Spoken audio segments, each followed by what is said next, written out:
you for joining us at the First Unitarian Universalist Church of Houston for today's online worship service. I am Carolyn Leap. This is my partner Neil Kodash and our daughter Lucy Leap Kodash. After an eventful week where we've taken to reminding ourselves to just stop and take a deep breath, Dr. Bossen concludes this month's theme of air with a sermon titled Between Two Breaths. He is joined by First Church Assistant Minister of Congregational Life, the Reverend D. Scott Cooper, staff members Alma Vizcarra and Carol Burris, and worship associate Betty Johnson. Music director Mark Vogel is joined by pianist James Westfall and the First Church Sanctuary Choir. Some of you may be new to this congregation or the online services, so let us say a few words about Unitarian Universalism. We are a faith community that believes we do not need to think alike to love alike, and that how we live our lives is ultimately more important than what we profess to believe. We are a faith community that recognizes the importance of fellowship and cooperation, and within this community we support one another's individual search for truth, meaning, and spiritual growth. We are a faith community that welcomes you to our worship service, virtually this morning and in person as soon as possible. We hope you find this time together a source of comfort and clarity. Thank you for joining us. We now invite you to hear our call to worship.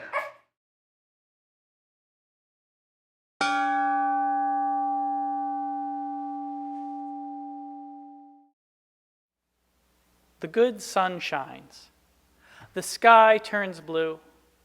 A new day comes, a day filled with possibility and hope, a day for celebration and containing all that life is.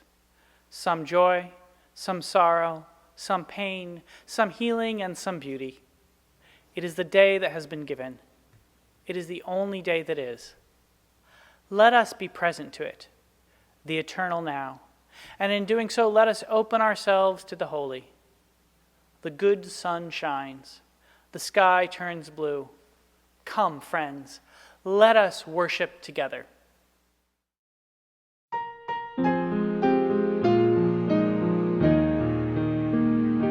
Celebremos compartiendo nuestras vidas, encendiendo esta luz.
Please join with me in the spirit that some call meditation and others name prayer.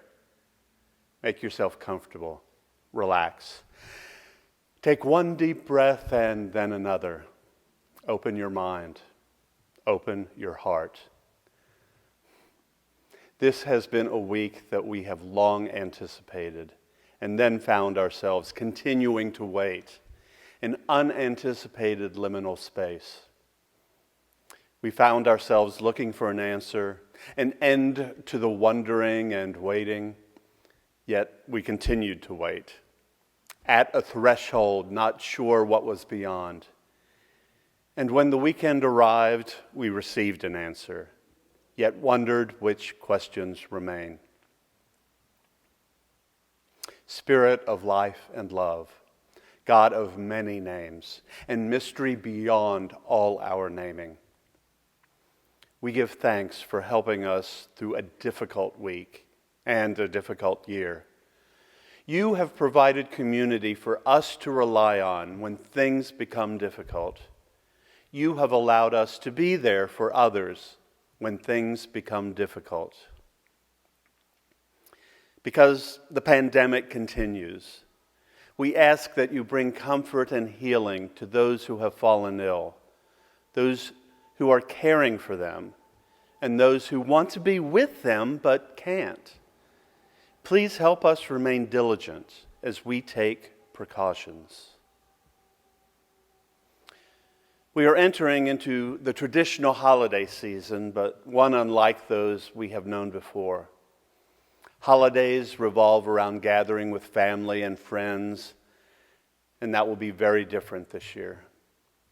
Our gatherings at church will look different, but we remain thankful for family and friends, and we will be all the more joyful when we can spend time with those we love without hesitation or precaution.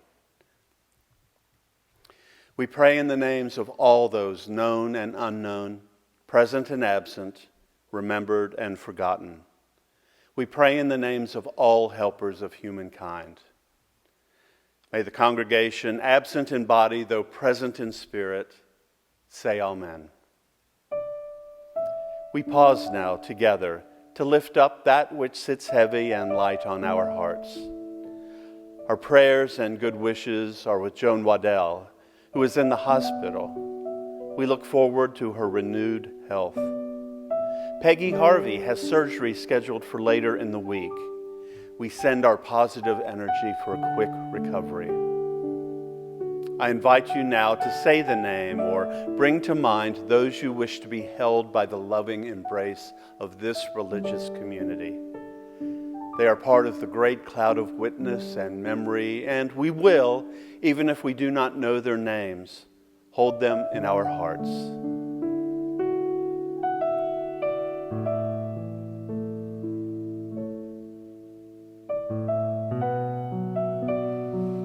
In this great cloud of witness and memory, amid this beloved community, we hear these names and hold them in our hearts.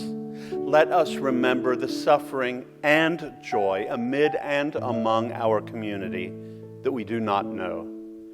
We pause in awe and wonder of the mystery that is life.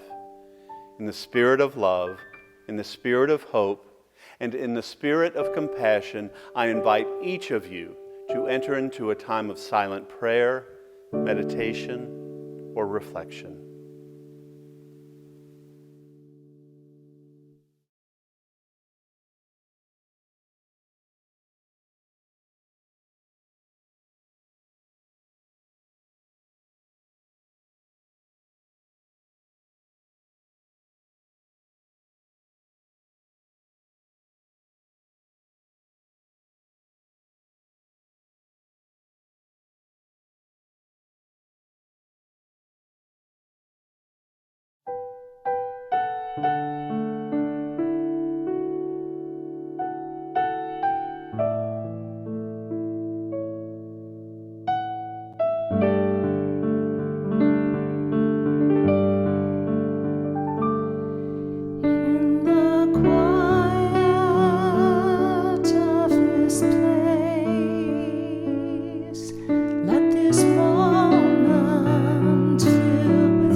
This morning, we continue to give our shared offering to the Houston Food Bank. Our church has a long relationship with the Houston Food Bank through donations and volunteer hours.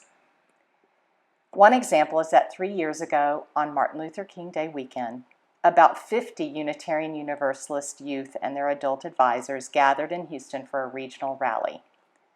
For their social action project, they chose the Houston Food Bank.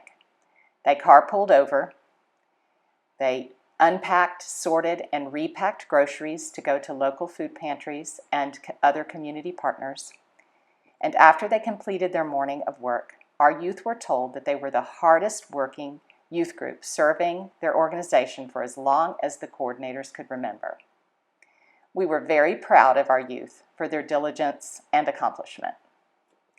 Each year, the Houston Food Bank volunteers help the more than 1.1 million people in the Houston area with food insecurity, keeping them from having to choose between food and other basic human necessities. In addition, they provide programs and services aimed at helping families achieve long-term stability, including job training, health management, help in securing state-funded assistance, and nutrition education. During the pandemic, food insecurity is heightened, so please give generously. Through our donations, we weave a tapestry of love and action. An offering will now be gratefully received.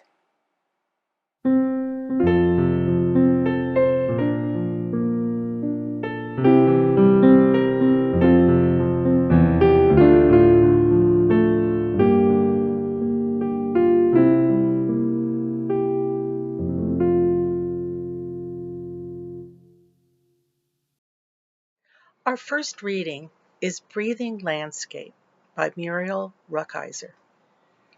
Lying in the sun and lying here so still, an egg might slowly hatch beneath this still hand. The people pass. Abruptly they nod, they smile.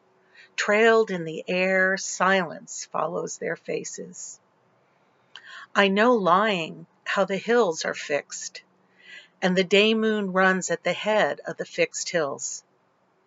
Nothing crossed the field all day but a bird, skirting the tall grass in briefest transit. Their stern ideas are long work to each, and even armored we hardly touch each other. The wind leans, and air placed formally about these faces and thoughts in formal dance. Silence hangs in the air. Nothing speaks but the sound of certain rivers continuing underground. Second reading from the Tibetan Book of the Dead. When breathing is about to cease, address the deceased thus: O nobly born, the time hath now come for thee to seek the path in reality. Thy breathing is about to cease. Thy Guru hath set thee face to face before with the clear light. And now thou art about to experience it in its reality in the bardo state, wherein all things are like the void and cloudless sky, and the naked, spotless intellect is like unto a transparent vacuum without circumference or center. At this time, know thou thyself, abide in that state.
Shortly before we began recording this sermon, Joseph Biden Jr. was declared President-elect of the United States. The country is now entering a transition phase. On January 20th, the current president will return to being a private citizen. And on January 20th, a man who is currently a private citizen will become president. Throughout this time, the United States will be stuck in the liminal, the shift between two states of being. The current president will not entirely be president, and the incoming president will not entirely be a private citizen. The liminal can be quite uncomfortable. When we are in it, we can see the past from which we came. We can imagine the future, what we think might come. But when we are in transition, we find ourselves in the unknowing haze, attempting as best we can with our imperfect tools to perceive and predict what comes next. We can speculate what a Biden presidency might look like, the return of a certain set of previously held norms, a sense from the politicians and partisans of the neo-Confederacy that they must prevent his success at all costs, the hope that the grave crises of the hour, the pandemic, the climate emergency, the economic turmoil, the resurgence of white supremacy, and the global assault on electoral democracy might be taken seriously, and a belief that we are called to right the wrongs of the past rather than perpetuate the power of the privileged. But for now, we can only speculate. You might find it hopeful to live in this transitional moment, and you might find it anxiety-provoking. The current president has been stating for months that he will refuse to accept the election results if he loses. He has inspired armed fascists and violent actors. While I am preaching this sermon, the reaction of the current president to his electoral defeat, the first defeat of a sitting president in 28 years, is not yet known. His proxies have already indicated that he will not concede, though what that means and how much that matters is entirely uncertain. It can be disconcerting to live between hope and fear. It can be challenging to reside in the cloud of the unknowing. Sometimes the anxiety can be consuming. I suspect that was true for many of you over the last week. I spent a good portion of my time compulsively refreshing the New York Times' homepage and examining county-level voting returns.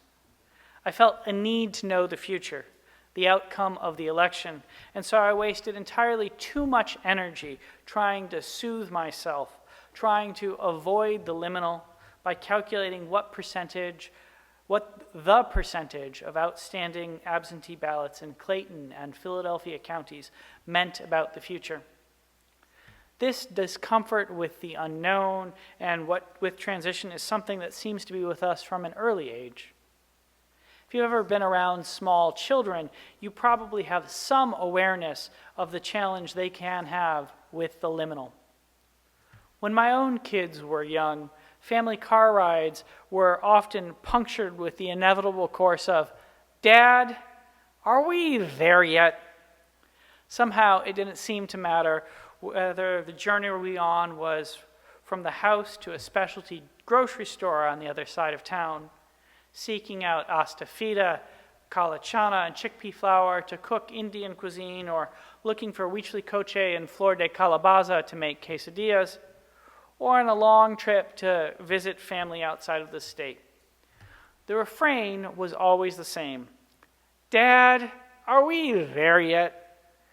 The kids found more comfort in being someplace, home or the grocery store, than being what seemed to be no place, the journey separating the two. But as my illustration might suggest, the liminal is unavoidable. It is present in the very rhythm of life. To live is to breathe. I take a breath. I bring into my body the necessary oxygen. I exhale and push out carbon dioxide. Breathe in. Breathe out. When breathing stops, life itself ends. Yet there is always a space between breaths. The ancient text, the Tibetan Book of the Dead, teaches that the end of breath is the beginning of death. Addressing someone about to die, it enjoins, "The time hath now come for thee to seek the path in reality. Thy breathing is about to cease."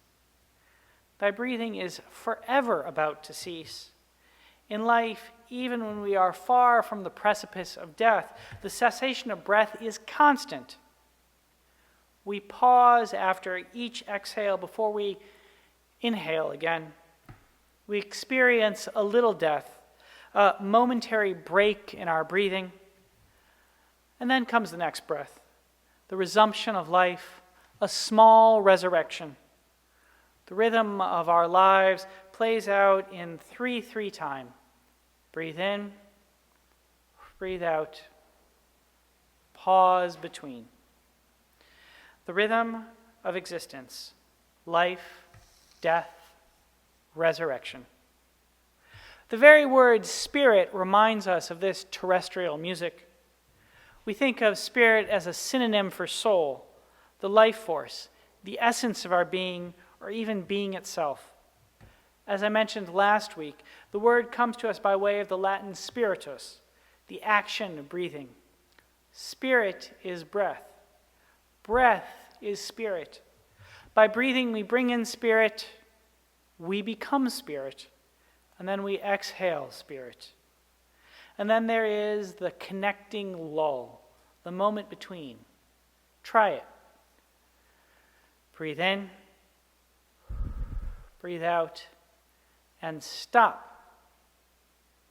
Experience the gap, your body's liminal moment, when you are for the slightest period on the edge of life and death. I invoke this steady beat when I speak of the resurrection of the living. The possibility of waking up to life as it is ever present.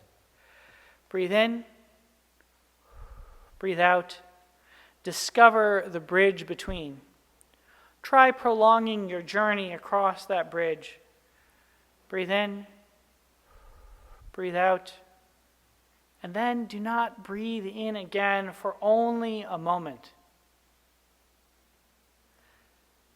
The liminal space can be scary, even terrifying. Opening ourselves to it, we find 2 easy lessons. First, life continues when we take our next breath. The transition period comes to an end. We bring more oxygen back into our bodies. The car ride is completed, and we either return home or find ourselves surrounded by the fragrance of dried chilies, ancho, chipotle, and negro, and the promise of mole. The counting stops, the tallying ends, and someone eventually is declared the winner.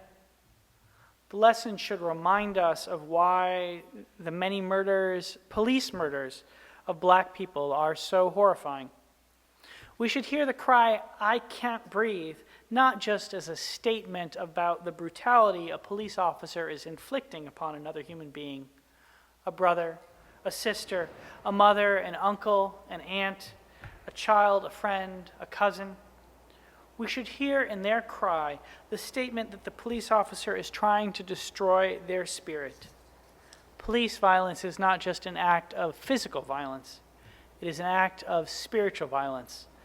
Violence from the representative of a state against the sacred rhythm of life. Perhaps such words do not fully have their place in a sermon about the religious wisdom to be found between our breaths. I offer them to remind you that no matter who is president, there is much work to be done. Life will continue. Whoever occupies the Oval Office, when the transitional period between presidents ends, our sacred work of binding up what has been broken, making the shattered holy, and bringing more justice into the world continues. The second easy lesson present within the rhythm of life is that the liminal is part of being itself. We are always in transition. We only ever have the present moment. This sermon, a space between the songs, a pause in your day, a moment of worship, almost anything we do can be reconceived as the transitory. Rather than being afraid of the experiences that connect one state of being to another, we can learn to embrace them. As they got a bit older, I might note, my kids actually came to enjoy carved rides. It was a chance to listen to the radio and an opportunity to have a bit more parental attention. I was, after all, stuck in the car with them. The dynamic changed until they hit their teenage years, at least, from "Are we there yet?" to a time to ask questions or tell me about something that excited them. There is a great deal of religious wisdom that attempts to wake us up to the ever-present possibility of the resurrection of the living and empower us to find comfort in the liminal. Within the Jewish tradition, we find teachings about the creation of the world and the architecture of time that encourage us to embrace the transitory as an instantiation of the permanent. We encounter the root of them when we turn to the beginning of the second chapter of the book of Genesis. There we find the words, "The heaven and earth were finished, and all their array. On the seventh day, God finished the work that he had been doing, and he ceased on the seventh day from all the work that he had done. And God blessed the seventh day and declared it holy, because on it he ceased from all the work of creation that he had done."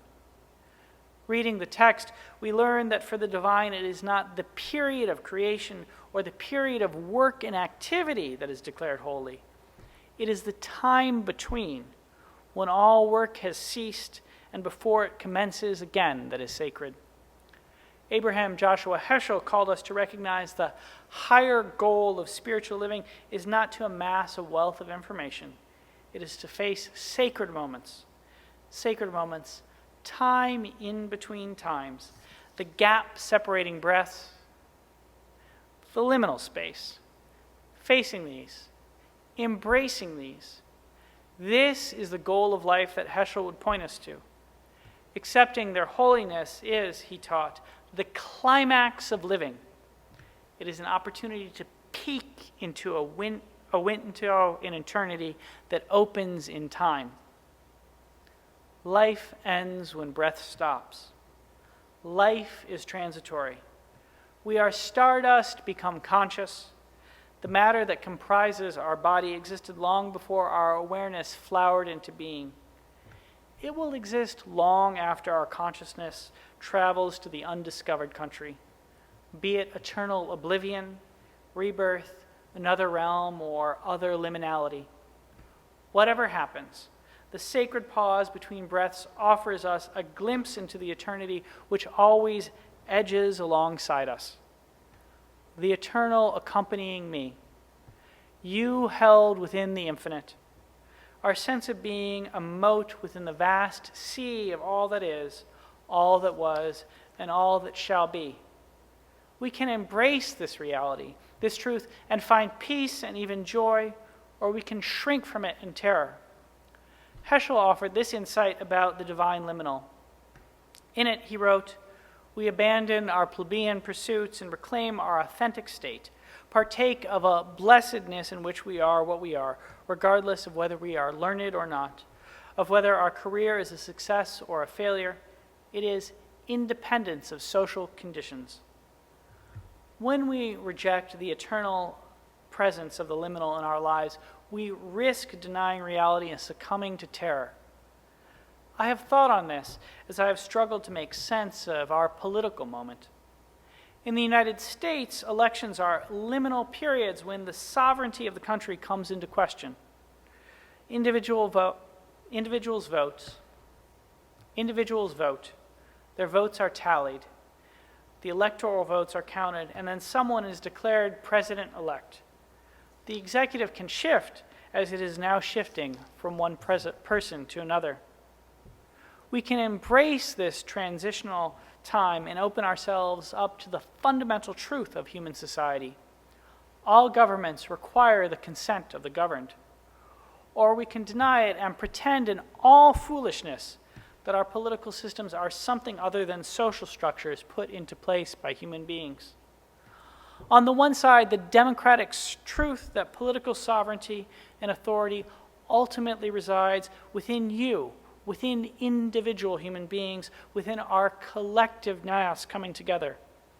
On the other side, the authoritarian fiction that can be definitively placed into a single person. The electoral process exposes this fiction for the untrue story that it is, and replaces it with, if for only a period of time, with the reality that society is precisely that, the social arrangements that we construct between ourselves. Embracing the fiction that political sovereignty resides in a single person can open us up to terror. The pause between breaths should remind us that everything and everyone, from the ruler to the rest of us, is transitory.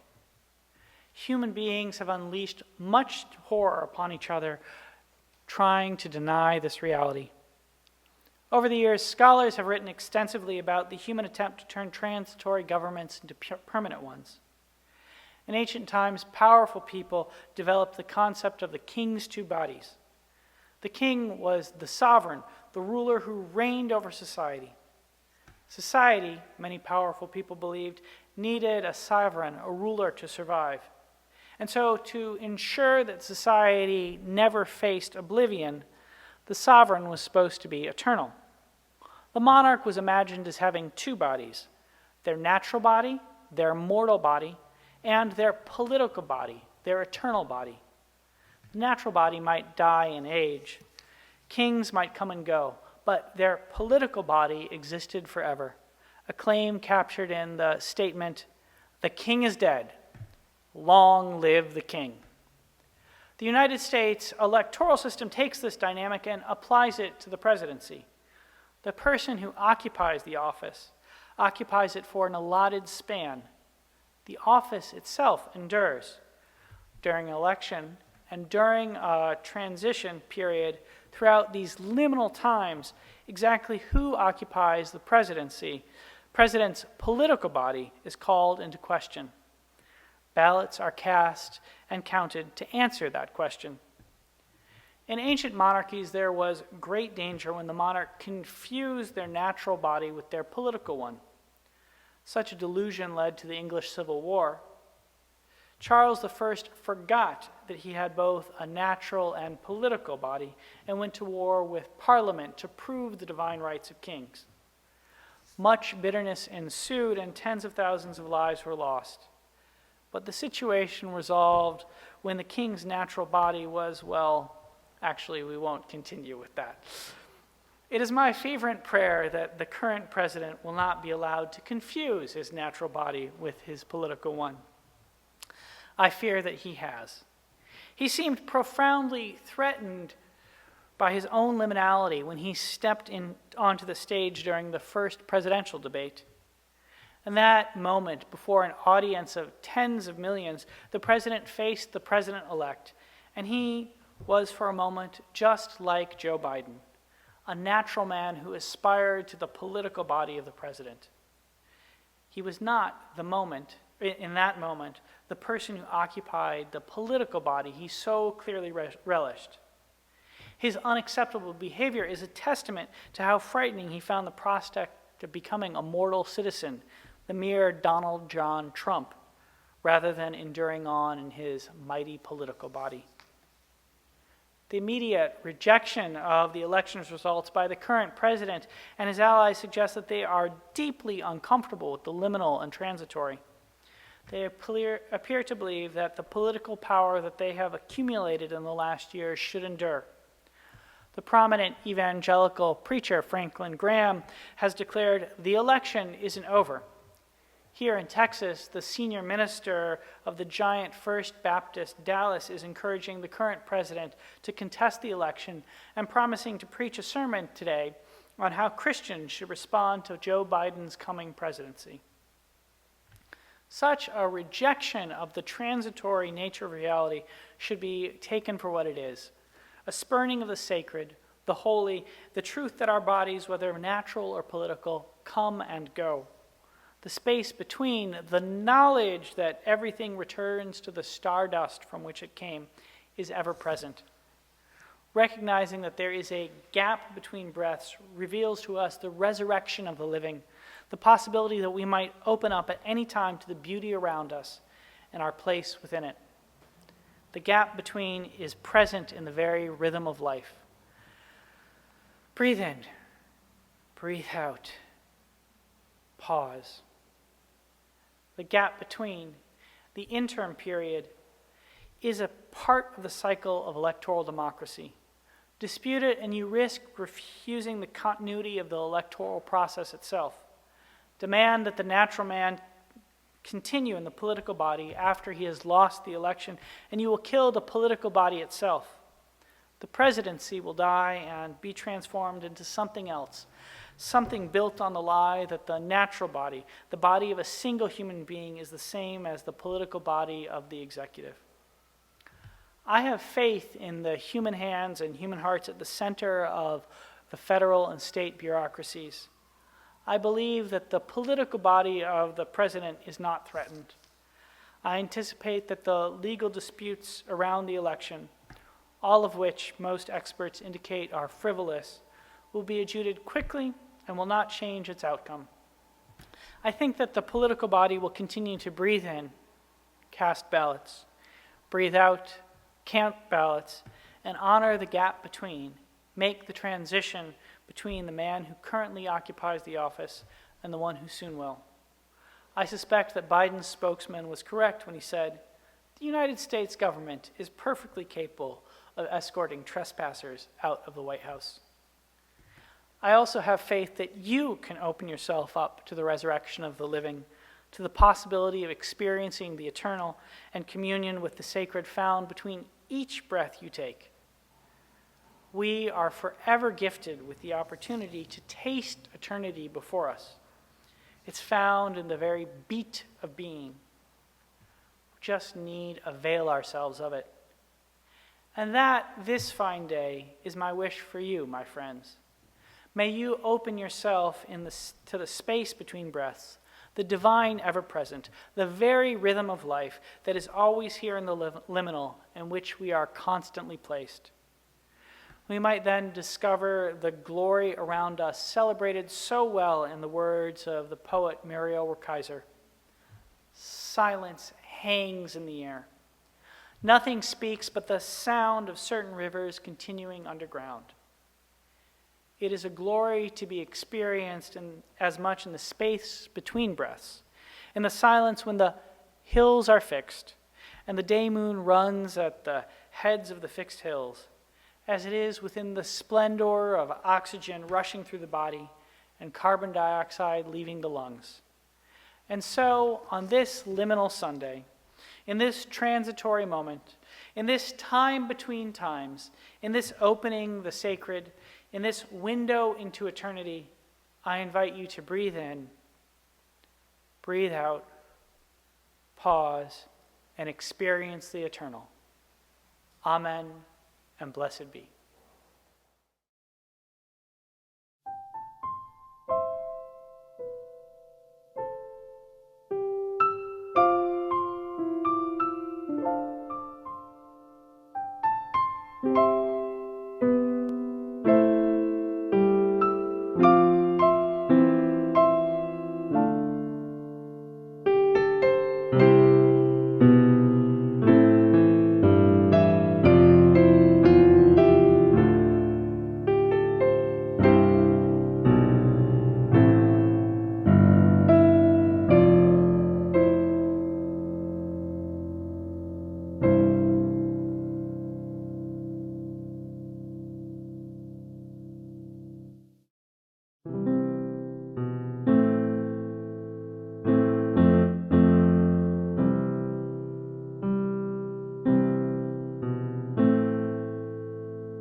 We extinguish this flame, but not the light of truth, the warmth of community, or the fire of commitment.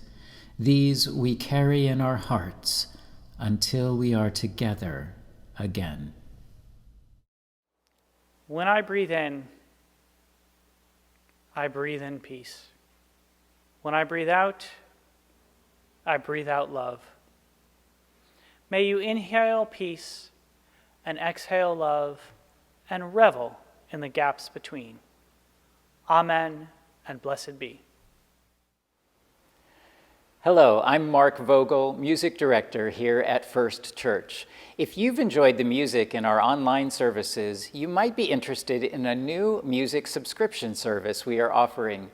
For the next 6 months, you'll have the opportunity to donate to First Church and receive monthly music recordings, including performances by myself, as well as our sanctuary choir and several musicians from our church community, including Charlie Burris, James Westfall, Teruhiko Toda, and more.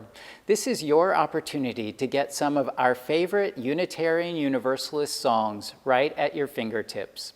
Follow the link in the description below for more information, and thank you for considering this opportunity to support the programs here at First Church.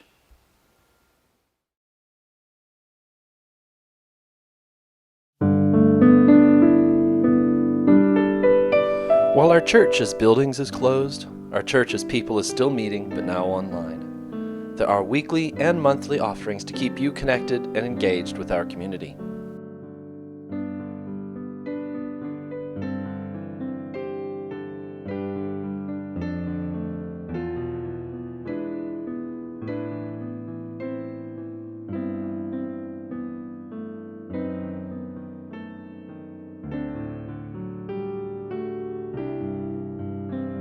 Join us at 11:30 after the service for our coffee half hour to chat with new and old friends, and again at 2 for reflection and sharing to discuss the service. Meet with Reverend Scott Monday at 7 for an informal chance to comment, chat, and ask questions. Discover your strengths and balances through a therapeutic approach to yoga alignment and mind-body integration. Our new online beginners yoga class is Tuesday at 7. Wednesday family gathering, designed for families with children 4 to 11, continues this week and begins at 6:30. Email programs@firstuuhouston.org for the link. If you're interested in joining our church, meet us at 6 on Thursday for Membership 101. The Healing Racism series continues Wednesday at 5 with a discussion about voter suppression, and Saturday at 10:30 with a workshop to equip anti-racism allies. Many of the topics for upcoming discussion groups are on our website, firstuuhouston.org/online-group-meetings. Visit there for more details and to sign up. And remember, all times shown are Central Standard Time.